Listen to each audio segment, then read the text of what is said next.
recalcar y espero que ya se sepan de memoria la introducción de esta serie. ¿Por qué pusimos esta serie en el tapete para estudiarla? La razón es que a mi juicio se encuentran dos de los versículos o pasajes bíblicos más importantes acerca de la fe del Nuevo Testamento. Hebreos capítulo 11 versículo 1. Es pues la fe, la certeza de lo que se espera, la convicción de lo que no se ve, porque por ella alcanzaron buen testimonio los antiguos. Así que hay una definición práctica, hay una definición que nosotros podemos poner, y si usted estudia detalladamente cada uno de estos personajes, se da cuenta que ellos vivieron y pusieron en práctica esta definición, o más bien esta definición los describe a ellos. Así que por favor, aprendas este texto y estés siempre consciente de que la fe es esa convicción, esa certeza. Y el segundo pasaje está en Hebreos 11:6. Dice así: pero sin fe es imposible agradar a Dios, porque el que se acerca a Dios debe creer que le hay y que es galardonador de los que le buscan. Así que entendemos entonces claramente que sin fe es imposible agradar a Dios. Así que no hagamos esfuerzos adicionales por agradar a Dios, sino hacer que nuestra fe crezca y vivir por fe. Romanos capítulo 1 versículo 17 dice: porque el justo por la fe vivirá. O sea, el creyente, el salvo, vive por fe, vivimos por fe. No andamos por vista, por sensaciones, sino que toda nuestra estructura de vida camina y se desarrolla a través de la fe. Y esto es importante que lo tengamos bien claro en nuestros corazones y en nuestras mentes y en nuestra intencionalidad de vivir por fe. Así que no son con obras lo que agradamos a Dios, lo agradamos con fe. Pero la fe se manifiesta en obras. Así que lo que usted hace y cómo lo hace habla de la fe que usted tiene. Póngame mucha atención. Lo que usted hace y cómo lo hace habla de la fe que usted tiene. Así que nos sirve para analizarnos en cada de la forma en que nosotros pensamos, nos desarrollamos, nos movemos, interactuamos con las demás personas. Así que está claro que un testimonio de fe produce un buen testimonio, porque por ella alcanzaron testimonio los antiguos. Así que una vida de fe da como resultado una vida testimonial que le agrada a Dios y a los hombres. Después ya vimos que sin fe es imposible agradar a Dios, así que no trate de agradarlo por otros medios, porque no le va a alcanzar. Y por último, una vida de fe tiene recompensa. Así que si usted va y analiza cada uno de estos personajes, se dará cuenta que estos elementos, que estos factores de la fe estuvieron presentes en cada uno de ellos. También hemos aprendido que la fe es un estilo de vida, es un sistema operativo. No es algo que viene, nos visita, actúa y se va. Es un chip, es una conducta permanente que está en nosotros. No nos interesa lo que vemos, sino lo que no vemos, porque lo que no vemos es más importante que lo que vemos. Lo que vemos puede ser falso, pero lo que se produce en la fe es verdadero, porque está basado en las promesas de Dios para nuestras vidas. Así que vamos con el personaje de hoy, José. ¿Por qué está José en la galería de la fe, o en el salón de la fama, o como dicen otros, en la sala de los trofeos de Dios? Me gusta eso. O sea que Dios decidió hacer un salón, puso una sala, preparó un lugar que se llama Hebreos capítulo 11 para poner los trofeos de la gente de la cual Él quiere que todo el mundo aprenda. Así que si están en ese pasaje, deberíamos de aprender de esos 14 personajes que están ahí detalladamente. Podríamos haber utilizado una serie para detallarlos todos, pero es un poco difícil. Así que la pregunta sería: ¿por qué está José en Hebreos capítulo 11 versículo 22? Pues tenemos que leerlo para ver qué dice. Dice: por la fe, no por lo que hizo, sino por la fe, perdón. Así que la fe lo llevó a actuar. Al final de su vida se refirió a la salida de los israelitas de Egipto y dio instrucciones acerca de sus restos mortales. En Hebreos capítulo 11 versículo 22 de la Nueva Traducción Viviente dice así: fue por la fe que José, cuando iba a morir, declaró con confianza que el pueblo de Israel saldría de Egipto. Incluso les mandó que llevaran sus huesos cuando ellos salieran. Ahora, si usted se pone a leer este texto, uno dice: aquí alguien se equivocó. No sé si lo piensan, pero yo lo pensé. Aquí alguien se equivocó porque ¿cómo que José está por eso ahí? José hizo cosas más extraordinarias que hacer una declaración al final de sus vidas. O el escritor de Hebreos no escuchó bien el Espíritu Santo, o el Espíritu Santo quería revelarnos algo que no hemos visto en la vida de José. Así que hay que ir a buscar, a escudriñar por qué el Espíritu Santo guió al escritor de Hebreos para que la razón por la cual estuviera ahí José fuera lo que dijo antes de morir. Suena muy extraño sabiendo que fue a un pozo, sabiendo que fue vendido como esclavo, que estuvo en la casa de Potifar, que estuvo en la cárcel, etcétera, etcétera, que interpretó sueños y que fue el primer ministro del gobierno egipcio. Hizo muchas cosas, pero ¿por qué este texto que parece que no tiene sentido? Para empezar, quiero decirles que la palabra que aparece en hebreo, que dice salida, dice éxodo. O sea que José tuvo la capacidad 400 años antes de ver el éxodo de Israel. Ahora esto comienza a tener sentido. Comienza a entender uno que por qué era alguien que tenía una visión no solo del reino, sino de más allá de esta tierra. Así que pareciera que ninguna de las pruebas que José superó fueron tan extraordinarias como esta declaración. Así que vamos a tener que ir a investigar a ver qué fue lo que hizo que este texto apareciera ahí. Lo que podemos entender de José es que una visión clara de para dónde voy, póngame mucha atención, una visión clara de saber para dónde voy va a definir claramente lo que tengo que hacer para llegar. Una visión clara y definida y sabiendo para dónde voy define exactamente lo que debo hacer para alcanzar ese destino. Porque cuando tenemos muy claro para dónde vamos, definimos lo que hacemos para alcanzarlo. Muchos de nosotros no vivimos la vida que Dios quiere porque ni siquiera sabemos para dónde vamos y cuál es nuestro destino.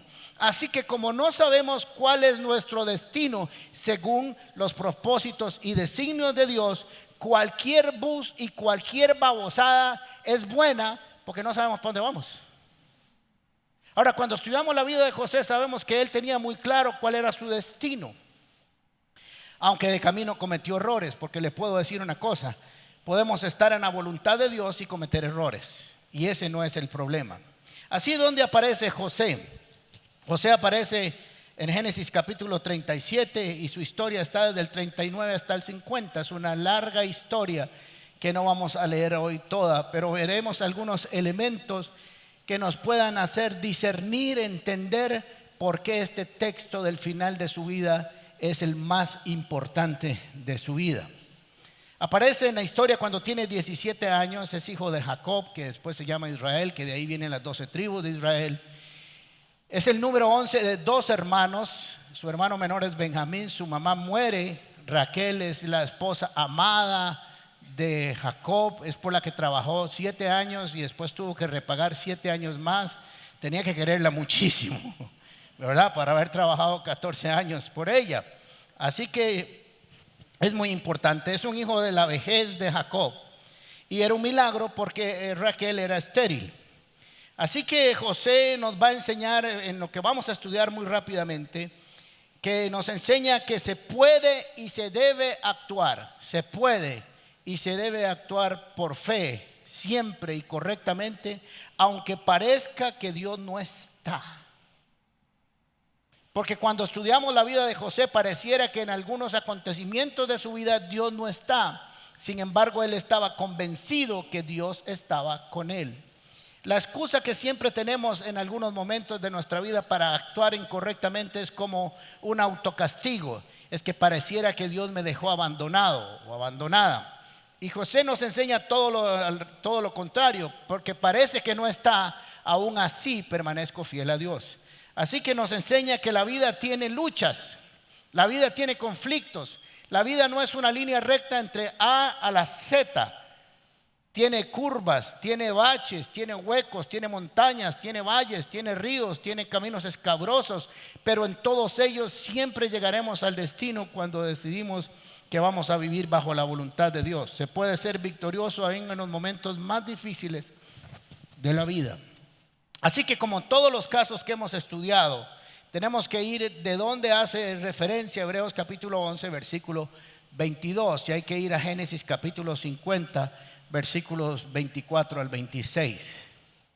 Porque ahí es donde Hebreos 11, 22 hace la referencia histórica de por qué José está expuesto en la galería de los héroes de la fe o de los trofeos de Dios.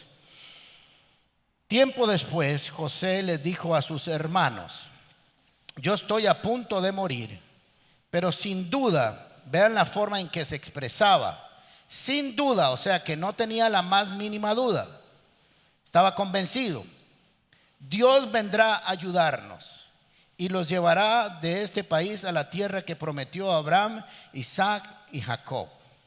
Entonces José hizo que sus hijos les prestaran juramento. Les dijo: sin duda, otra vez Dios vendrá a ayudarnos. Cuando esto ocurra, ustedes deberán llevarse de aquí mis huesos. José murió en Egipto a los 110 años de edad. Una vez que lo embalsamaron, lo pusieron en un ataúd. Ahora, tenemos que entender muy claro lo que está viendo José. José está viendo más allá de lo que pudieran ver los ojos humanos. Entendemos que no solamente tuvo la capacidad de interpretar sueños que venía de Dios, sino que en esa visión él pudo entender que su destino no era Egipto.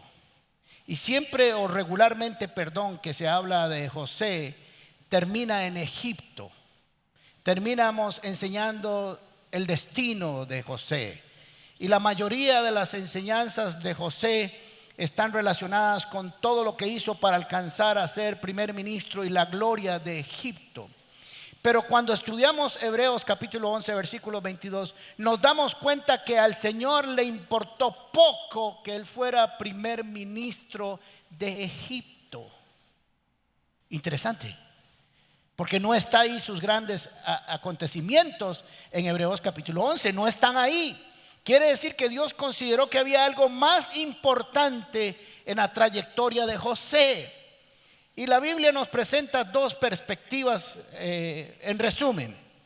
Uno, usted se puede ubicar desde lo terrenal y lo temporal y ver su destino, o se puede ubicar en lo celestial y en lo eterno. Depende de donde usted se ubique para ver su futuro, definirá principios, acciones, valores, conductas que se deben de incorporar para llegar a ese destino. Si yo tengo una visión infinita, si tengo una visión celestial, si tengo una visión eterna, pues voy a incorporar principios eternos, acciones que tengan que ver con la eternidad. Pero si me ubico en lo terrenal, en lo temporal, pues los valores, los principios, las acciones van a ser totalmente diferentes. Por eso su conducta está definido por saber a usted para dónde va y quién es. Si no tenemos eso definido, vamos a hacer lo que se nos ocurra de camino.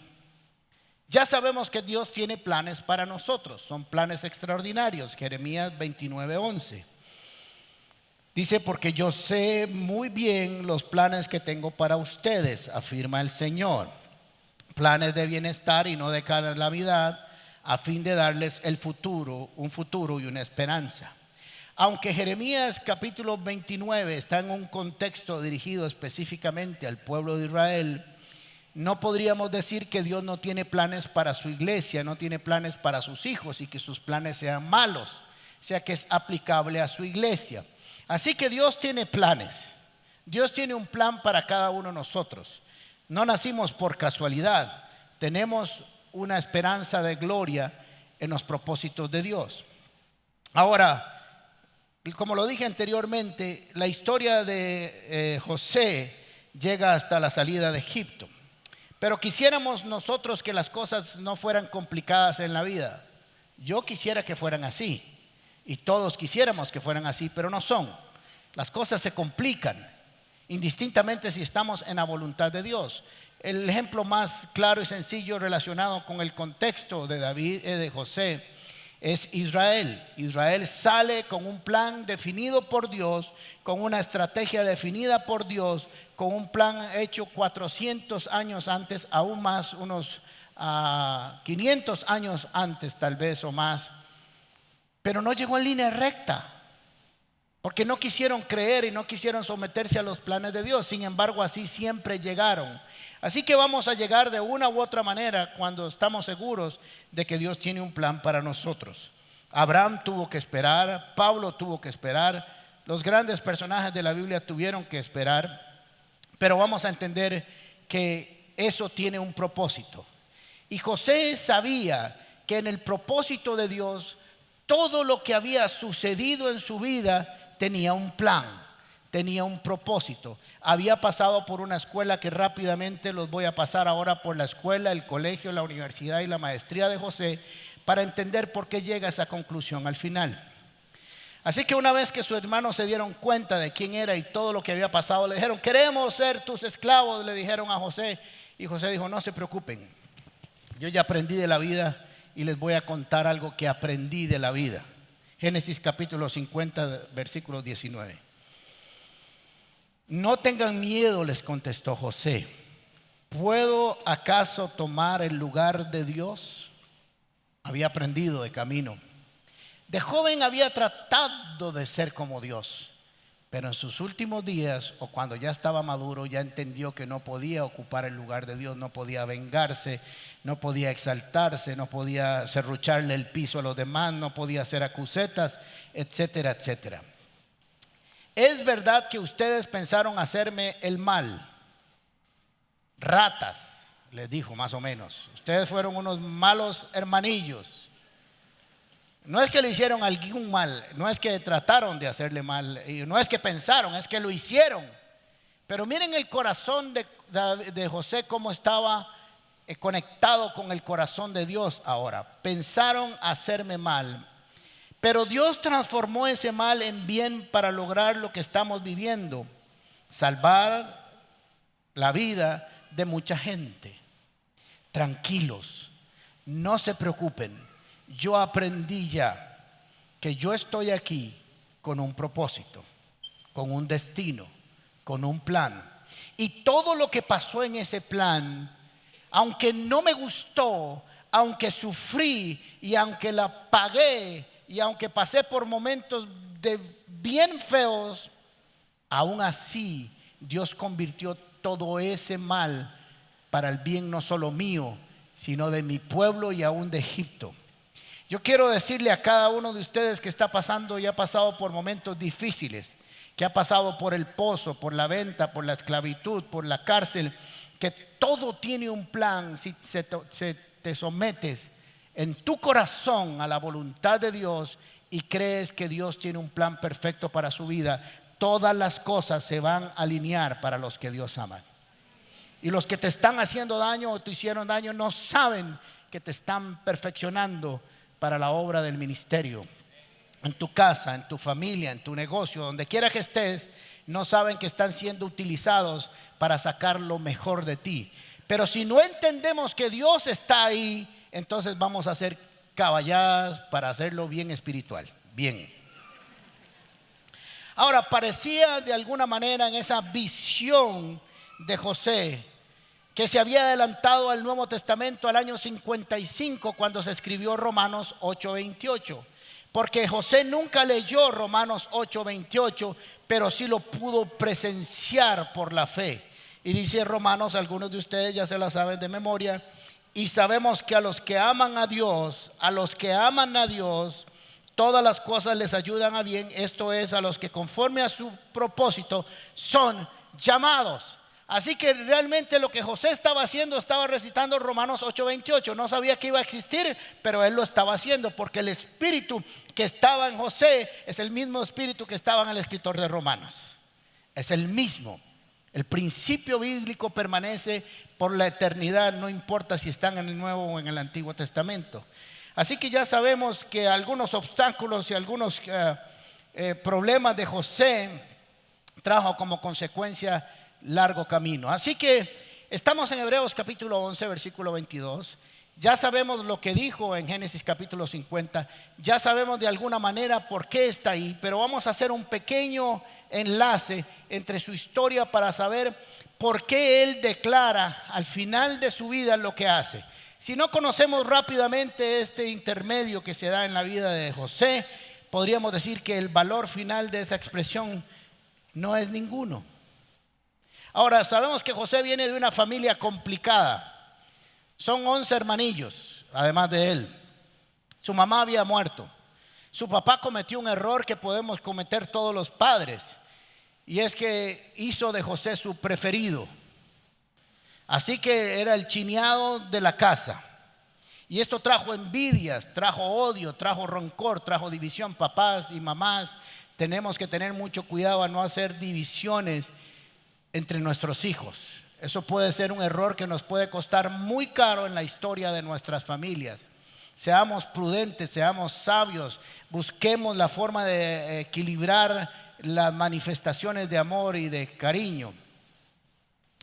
Me contaron hace poco de un papá que si le da 50,000 al hijo que le pidió por alguna razón, se lo da al otro aunque no se lo haya pedido, para saber que está siendo justo. ¿Ok? Está una acción intencional de saber que no está haciendo diferencias entre sus hijos. Así que tengamos un poco de cuidado.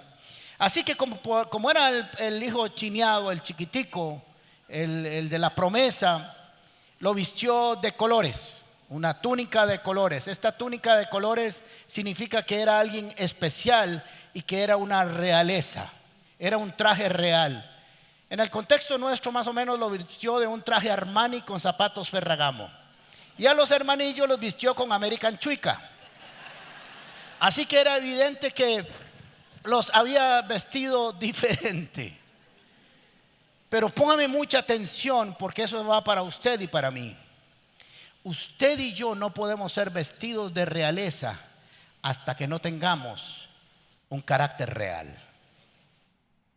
Porque si nos visten anticipadamente, vamos a cometer errores. Por eso usted tiene que tener la vestimenta que le corresponde, ni más ni menos, hasta que madure y pueda manejar un traje.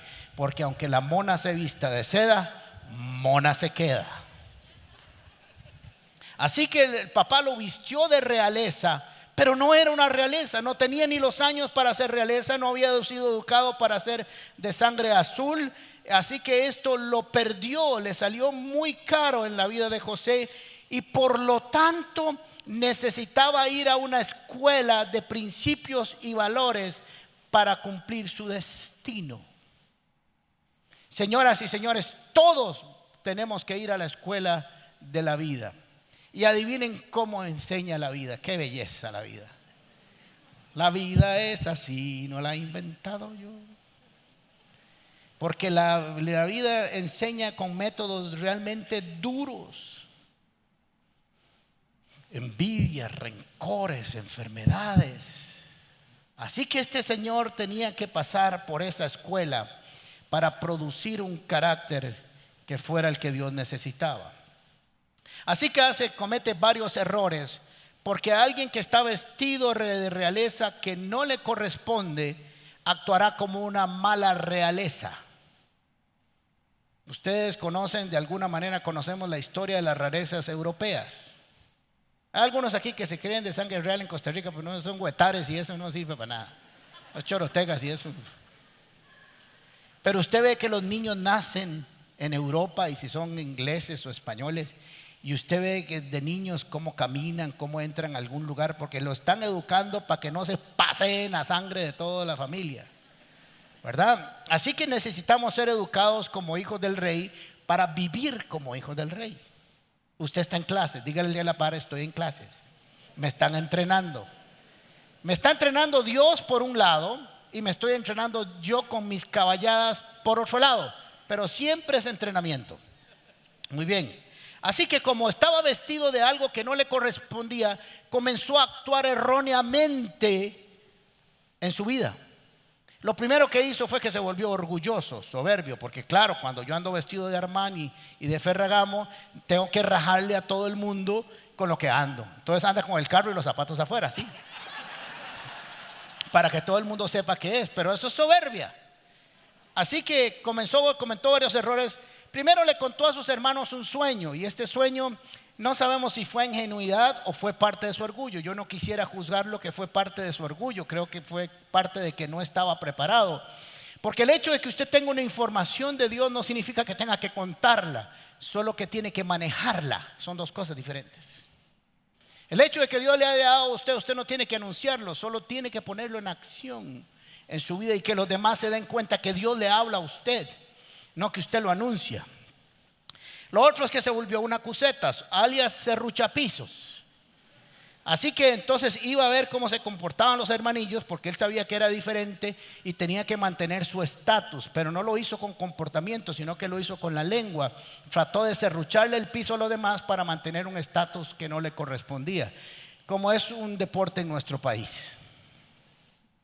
Y por cierto, en la iglesia también, porque todos estamos en clases.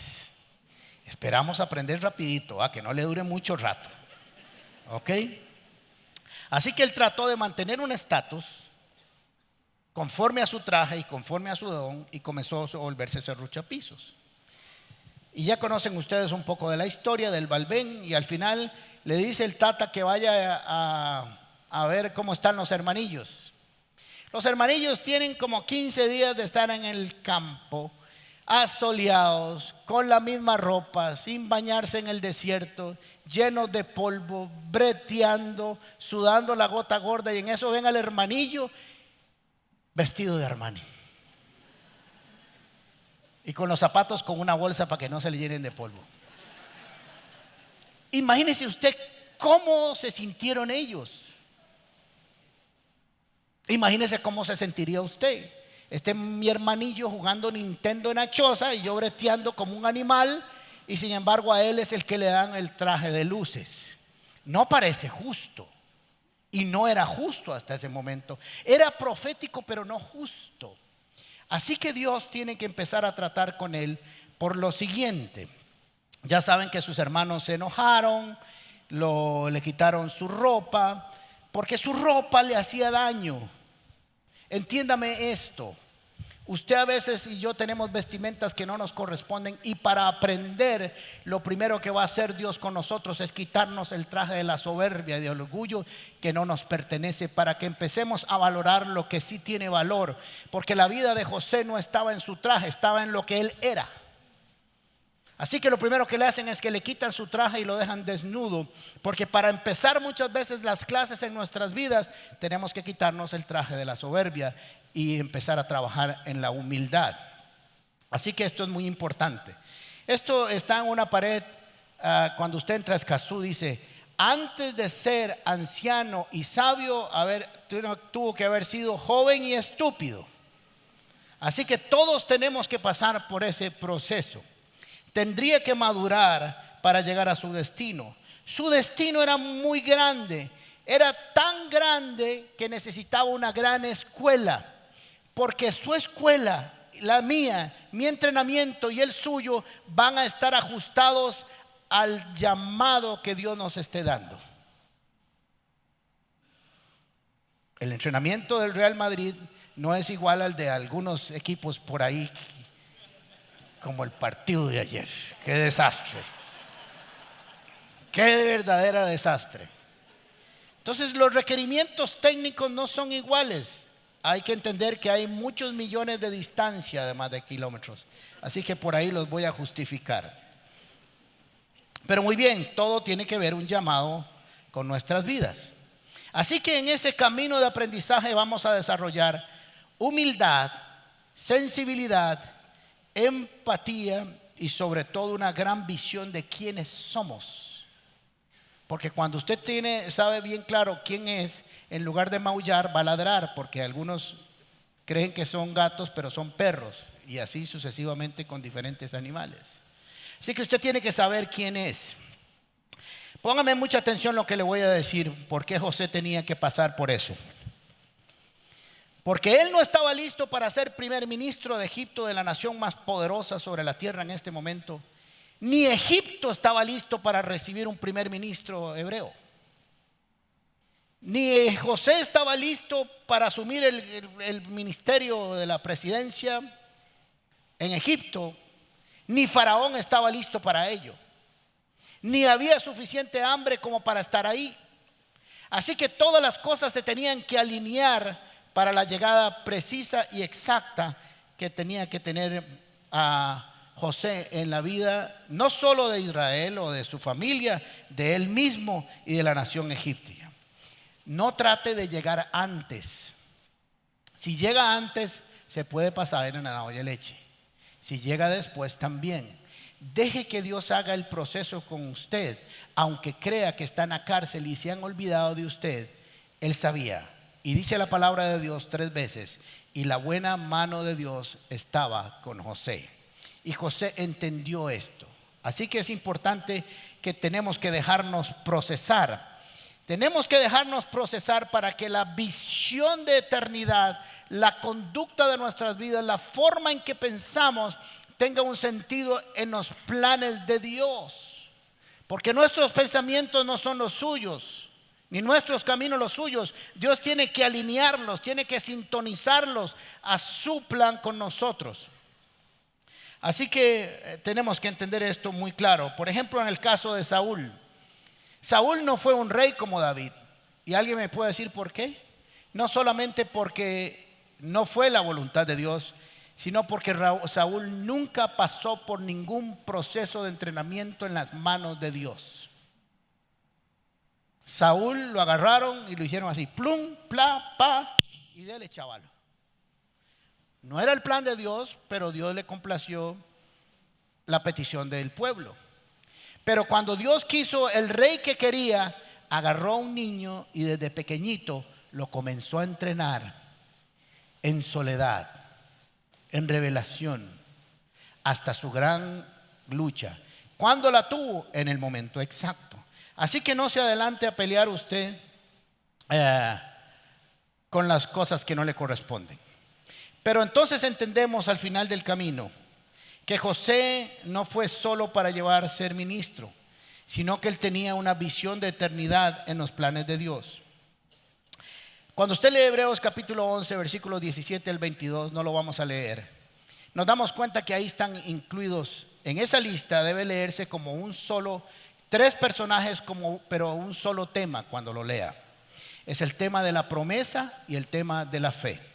Así que parece a Abraham y dice lo que hizo Abraham por fe, creyendo que Dios resucitaría a su hijo. También habló de Isaac y sus bendiciones. También habló a Jacob y sus bendiciones. E incluyó a José. Y los 4 están en línea recta, basados y unidos en una promesa, en una esperanza. Y aunque ninguno de ellos llegó a vivirla, todos vivieron como si la hubieran alcanzado. Por eso están ahí. Por eso cada uno bendijo a su generación y le dijo: te bendigo porque sé que aunque no ha llegado a la tierra prometida, ni se han cumplido algunas promesas, estoy seguro que en tu vida se cumplirán. Y el otro le dijo que aunque estoy seguro que no se ha cumplido en mi vida y se la dieron a Abraham, yo estoy seguro que en ti se cumplirá. Y estoy seguro que en ti se cumplirá. Y estoy seguro que en ti se cumplirá, aunque no la ha visto. Y prepararon su vida para el cumplimiento. No sabían cuándo iba a ser, pero toda su vida, toda su estructura vivió establecida porque verían algún día la promesa de Dios cumplida. Y la vieron. Así que eso es muy importante para nosotros. Ahora vamos a tener que ir rápidamente a la vida de José para el cierre. La fe de José no fue solo para ser ministro, como dije anteriormente, sino él definió un estilo de vida. Definió que había una promesa familiar que él tenía que creer como futuro de Israel. Había un cumplimiento y su fe estaba construyendo algo no solo para esta tierra, sino para la eternidad. No solo interpretó sueños, sino que tuvo la capacidad de ver más allá. Muy bien. Así que tuvo un gran éxito terrenal, ya sabemos, José.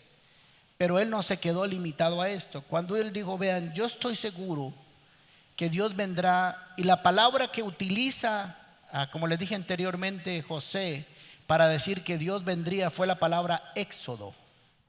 O sea que José, aunque no sabía lo que iba a pasar en el futuro con la esclavitud de 400 años, él sabía que Egipto no era su destino.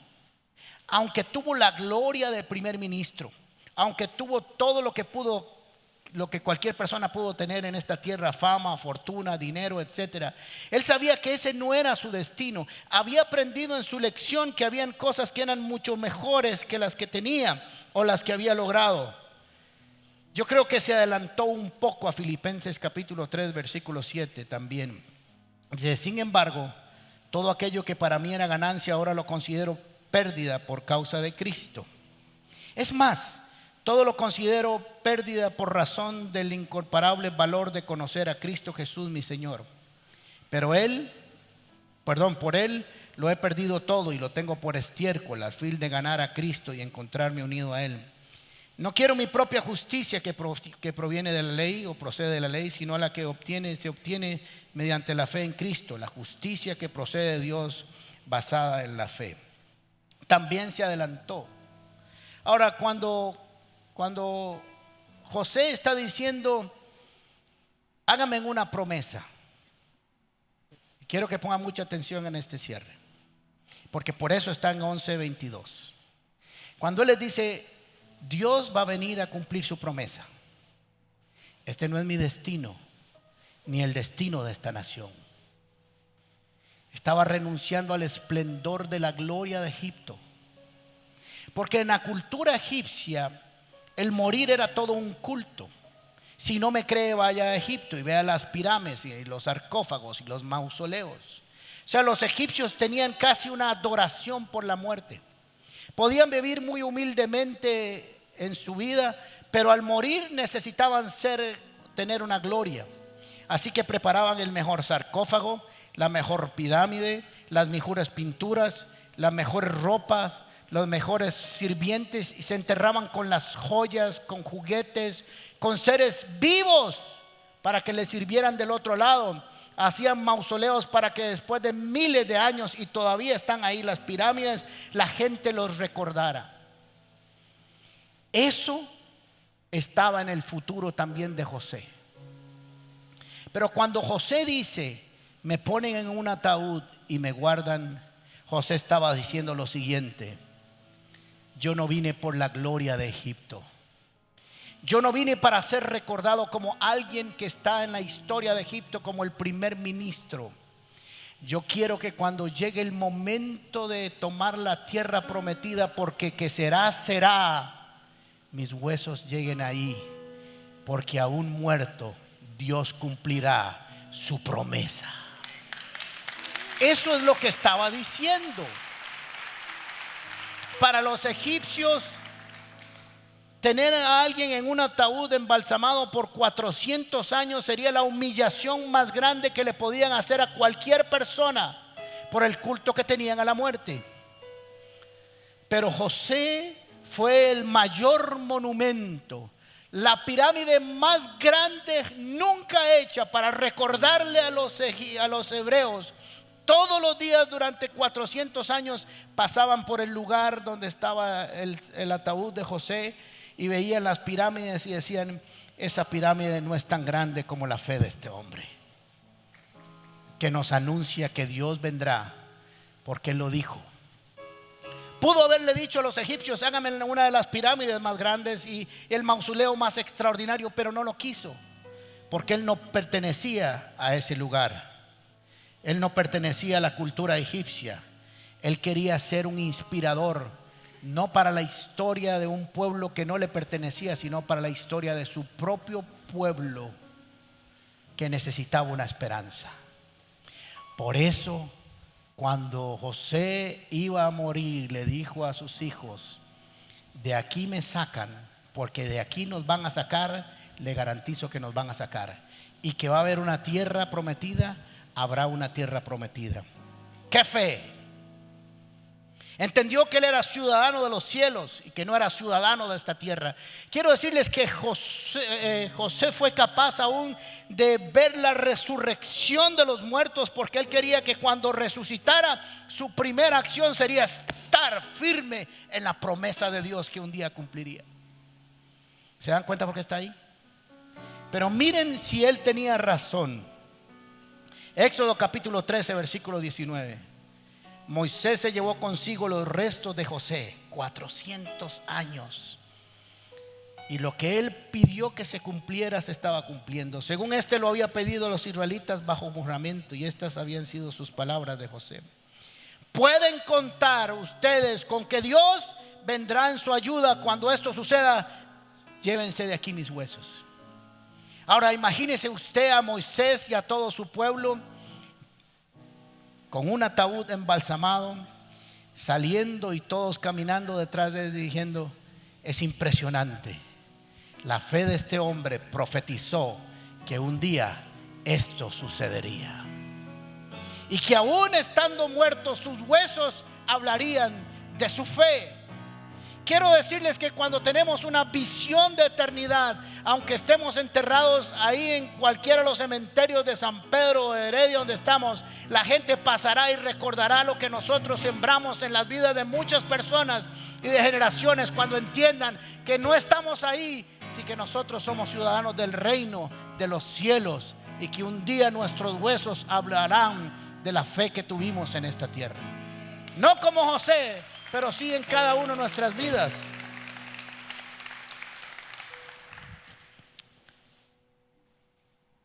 Josué 24:32. Cuando estábamos construyendo este templo, la gente veía este templo para esta generación. Pero yo siempre he sabido que mis nietos y mis bisnietos estarán aquí sentados un día, y que no fue hecho para mí ni para ustedes, sino para sus próximas generaciones, donde ya cueste que alguien anuncie la palabra de Dios. Dentro de 50 años en este lugar se seguirá anunciando la palabra de Dios.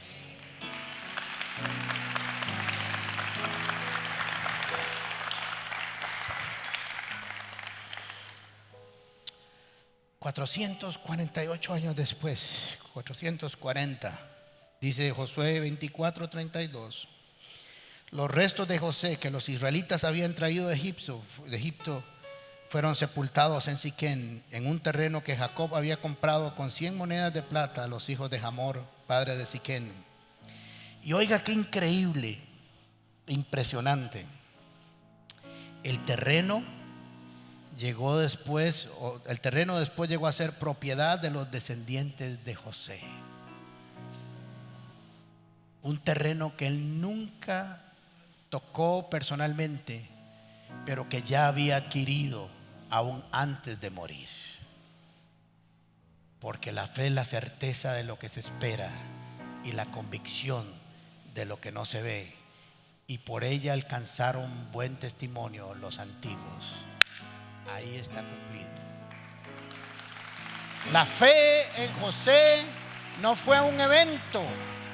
La fe de José no fue algo que venía y se iba, sino que permaneció aún en clases, en entrenamientos, en el pozo, en la esclavitud, en las mentiras, en el olvido, en la cárcel, y aún en tiempos buenos como primer ministro nunca cambió, porque entendió que había un destino superior al del mismo, que eran las promesas de Dios.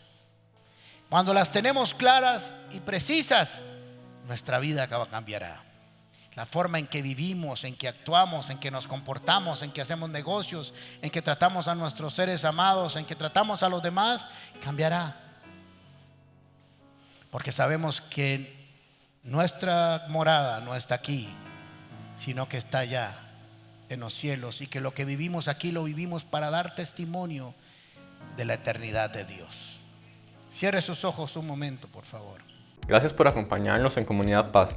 Te invitamos a compartir este mensaje Y no olvides suscribirte a nuestro canal de YouTube. También puedes seguirnos en todas nuestras redes sociales como Gente Paz o en nuestro sitio web paz.cr.